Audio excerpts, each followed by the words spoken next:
Kita semua pernah melihat cermin, dan bila kita lihat cermin, bagaimana wajah kita, begitulah yang kita lihat di cermin. Dalam Alkitab menjelaskan bagaimana hati manusia, begitulah manusia itu.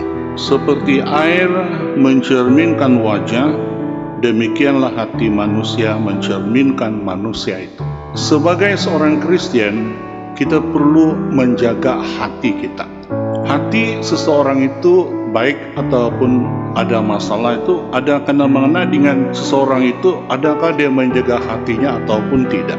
Sebagai orang Kristen, kita perlu ada hati yang baik, ada hati yang sehat.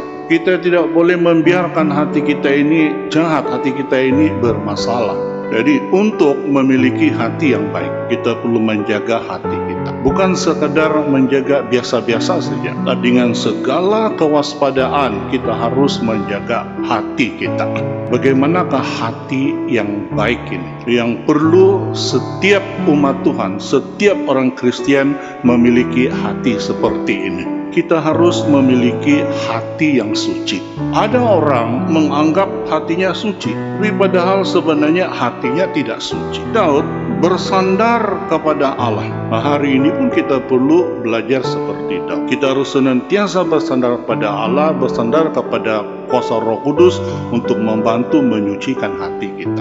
Bagaimana agar kita berhasil dalam perjalanan hidup kita? Kita haruslah memiliki hati yang tidak bercabang terhadap Tuhan. Jika hati kita ini bercabang, kita tidak dapat maju. Bahkan mungkin kita akan tersesat. Jadi orang Kristen tidak boleh memiliki hati yang bercabang. Kita harus memiliki hati yang sebulat-bulatnya untuk Tuhan. Orang Kristen harus memiliki hati yang lapang.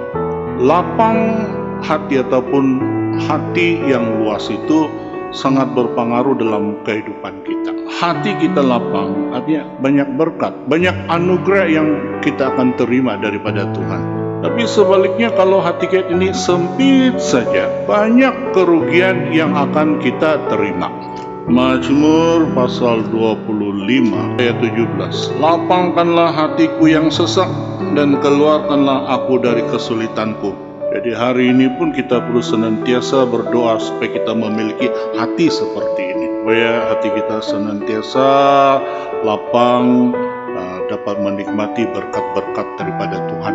Dalam kitab Mazmur pasal 90 ayat 12. Ajarlah kami menghitung hari-hari kami sedemikian, sehingga kami beroleh hati yang bijaksana. Musa, dia berdoa agar Tuhan memberikan dia hati yang bijaksana. Jadi apa yang penting selagi hidup, kita harus yaitu mempergunakan waktu yang ada. Waktu itu adalah hidup. Jadi hidup kita haruslah tidak boleh menjauhkan diri kita daripada Tuhan. Waktu adalah kesempatan. Karena waktu itu adalah catatan. Kita sering mencatatkan apa yang kita lihat dalam diary kita. Tapi sebenarnya pun Tuhan senantiasa mencatat segala perbuatan yang kita lakukan. Perbuatan kita yang kita lakukan bukan berakhir pada waktu kita lakukan.